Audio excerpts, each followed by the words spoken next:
Richard Halsall, welcome to Listening with Leaders. You are the CEO and founder of a company called Exhale, like breathing out, Exhale Fans, and the website is exhalefans.com. Tell us a little bit about, let me just say, before we came on, we were talking, and of course you have an amazing background in aviation, and I being a pilot too, we immediately resonated with that. Tell us a little bit about your backstory. I was born in New York City, and on a cold, wintry day, I remember it well. Uh, but ever since I can recall, I've just had a love affair with aircraft and grew up in a household where that was encouraged. And that really, your dreams were absolutely part of what my parents pushed my brother and I forward with. So I was never afraid to go tackle what I really enjoyed, and that was aviation. Um, at the age of 19, I enlisted in the U.S. Army and what they had back then called the Warrant Officer Candidate Program, which dealt with a bunch of young guys, most of us loving to fly. And as one of my co pilots in Vietnam said when we were going into Laos, he looked down and he goes, "Don't you wish you were down there, wishing you were up here?" That was what we were, a group of young people that in loved flying and loved our country as well. And when I got out, I flew for petroleum helicopters in the Gulf of Mexico for a while, doing offshore oil exploration. And I started off being a fixed wing pilot. My father was born in the West Indies. And during the summer, I would go to Jamaica and stay with my uncle. And living next door to him was a crop duster, the guy who sprayed the bananas for bugs. And he was a ex World War II Spitfire pilot. And he's the one who was the first one to let me fly an airplane. And he was a wild man too. I had a lot of fun even as a youngster doing that. So I always had fixed wing in my background, but the needs of the service are the needs of the service. They said, no, you're going to fly helos. And okay. And I'm glad I did. I love helicopters. Flying helos in civilian life, you don't make a whole lot. Back then, you didn't make a whole lot of money.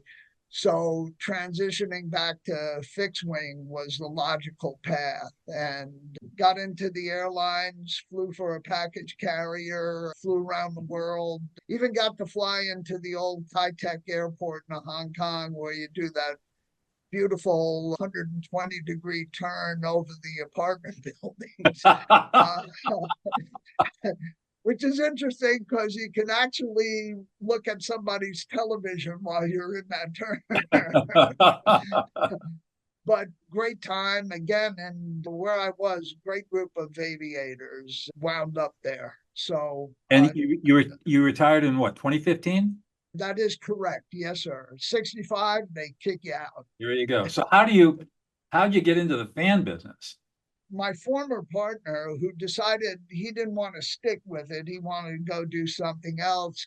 Like anything, somebody has to ask the critical question: can a ceiling fan be made out of Tesla's turbine? And again, growing up in a scientific household, you could look at certain things and see how it should work. And the reason it was never functionable before is because nobody actually took the time to realize that if you build it just the way Tesla built his, the input aperture of it was so small that you had to spin it at 20,000 RPM to get it to do anything. Because and that's not functional for a ceiling fan. So we worked on that for a couple of years, built prototypes, and started production in 2016 and selling fans in 2016. Uh, People who buy it absolutely love it. I got to admit, granted, we get some people who don't. but it's less than 1%. And the reason being is it stabilizes the temperature in the room completely. So from floor to ceiling and wall to wall, you have one temperature and a gentle breeze in the room at all times. You would think they'd be flying off the shelves in this heat wave that we're going through right now. It should be, but our biggest problem is we invested all our money into making it perfect and not letting people know we're alive. The so marketing.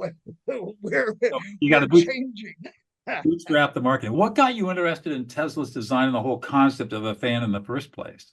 It came about from just teaching this young man or attempting to indicate you have this wide world of forebears in science that have been our predecessors and have done some pretty remarkable things with equipment and technology that is antiquated compared to what we have today, and a better understanding of science today. So when Nick, my former partner, went after it, he did ask the critical question, can you make a ceiling fan out of it? Let's go. Let's give it a shot. And so I'm curious, you're my age. I'm 70. Let's see, I'll be 74 this year. Sounds like you're in there somewhere. Right there, 1950. 1950. I was born in October of 1950. You've had this amazing career in aviation. You survived the Vietnam War. You did commercial aviation for 20 or 30 years. What gets you motivated to build a radical new ceiling fan and start a whole new business at 65, 66 years old? Good question. Neuroses. It's not just I have trouble sitting still, but to be succinct, it's this. You can save energy and remain comfortable using this product. You got to quit burning a lot of fuel. Right. And if you look on scale, this concept of destratification allows, and Purdue University just finished a study for us in October of 23 that showed that, yes, this actually works to save energy, considerable amount of energy, by destratifying the vertical column. Hot air's on the ceiling, cold air's on the floor. The thermostat is midway. Right. So trying to find an average, but not doing a good job at it. Exactly. So the fact that there was a possibility of having an impact on the world, it was definitely more a driving motivator in this, and kept me going after it, because it can significantly help doing it by employing this system and looking at it as a system, as a part of an HVAC system. If you look at it that way, it's a very inexpensive way to get 10, 15, 20% decrease in your HVAC cost. I think that you've got a product whose time has come with global warming, and we're just seeing here in the early summer of 2024, the massive heat dome over the Midwest and Northeast, and now moving down to the Mid-Atlantic. Here in California, it's beautiful weather. Although it's supposed to warm up this weekend, but for us, warm is 100, hot is 110. A normal summer day for us is in the 100. So what people experience in the Midwest and East Coast is normal for us, but we're very dry. So it's a desert climate, Mediterranean climate. But it seems to me that the idea of being able to make your HVAC system more efficient, drop your overall costs of cooling and probably heating in the winter too, because it has the same effect, makes a lot of sense. And I know I went to the website, it's exhalefan.com, and it's a beautiful looking device. Who did the industrial design on it? It looks really nice. But was Nick and I. Okay, well, we got together. I wanted to more to fashion the input of the fan, the appearance, but the physics behind a turbofan engine, a high bypass turbofan engine, where you can have more of a direction of flow going. So that was the driving factor for that. But look at what the HVAC industry has done to solve the problem of propagation of cool air in a building. You have blower fan speeds that are very high. And what does that lead to? Someone who's in front of the register is Freezing to freezing. death. Yeah, and the other guy is sweating. Right. You know? Really. So this can also be looked at as a delivery system of cool or warm air, as you have stated. How are you marketing the product now? Badly. Um, Basically, it's most of it is our customers will find us on the website. We tried all that pay-per-click and advertisements on Facebook and whatnot, and it just didn't do the job. You're trying to be B2C, direct to consumer? I would really, yes, we have foot to mouth lived off of B2C, basically from the concept. In Europe, the distributor we have in Europe, he has really done a good job on B2B. So he's in municipal buildings and schools. The whole city of Lyon is using our product in all their schools because papers don't blow around, kids are comfortable with the fan, and there's no blades, obviously, to cause any impact injury to anyone. And it's non-obtrusive when it's running. There's no flicker off of it. It's a matte finish.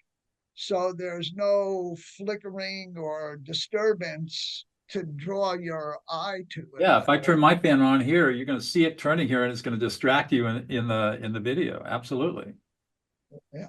So that's a little bit of the evolution of the thought process that kept me going with this. Good for you.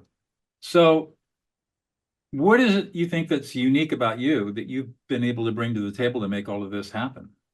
Thick skull. I just don't want to give up.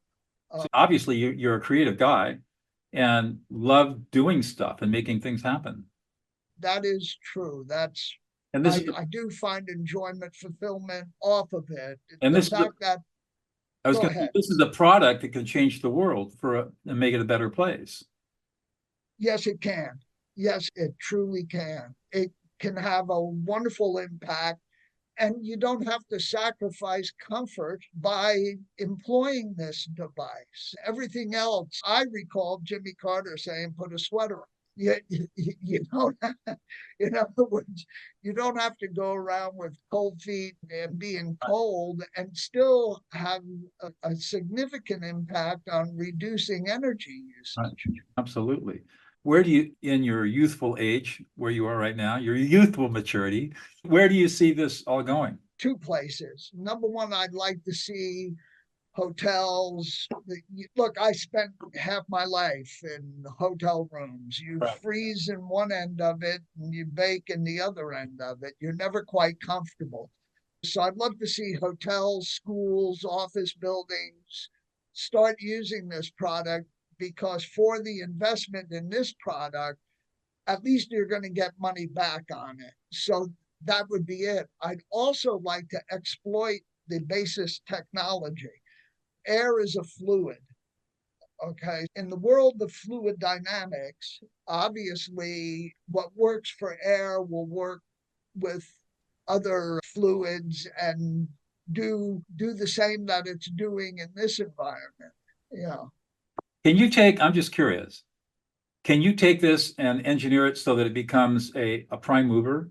It takes kinetic wind energy and spin an axle? That was Tesla's first, he built it as a motor. Mm-hmm. Okay. I tell you,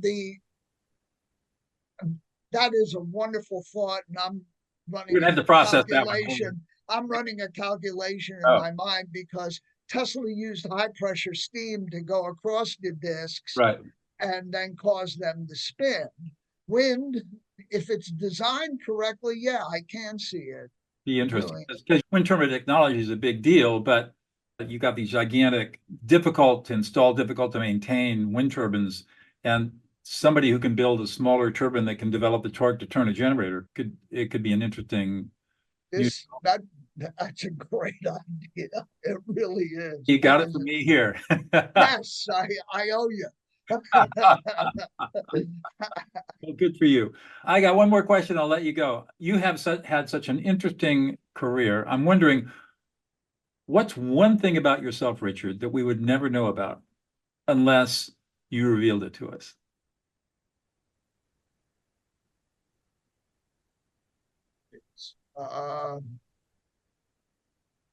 One thing that I guess this is a lesson I learned from my father because he came to this country with a shilling in his pocket and graduated from NYU with an electrical engineering degree and then went on to Columbia to get his master's. And he was probably one of the smartest guys. He was the most unjudgmental human being. And I carry that from him. Good for you. Uh, Good for you. That's sorely needed in our world right now. Boy, is it ever. Boy, yeah. That's what I do. What I do now, formerly a trial lawyer, now I'm a peacemaker. And that's what I do. I try to teach people. I teach people how to stop fights and arguments in their lives forever.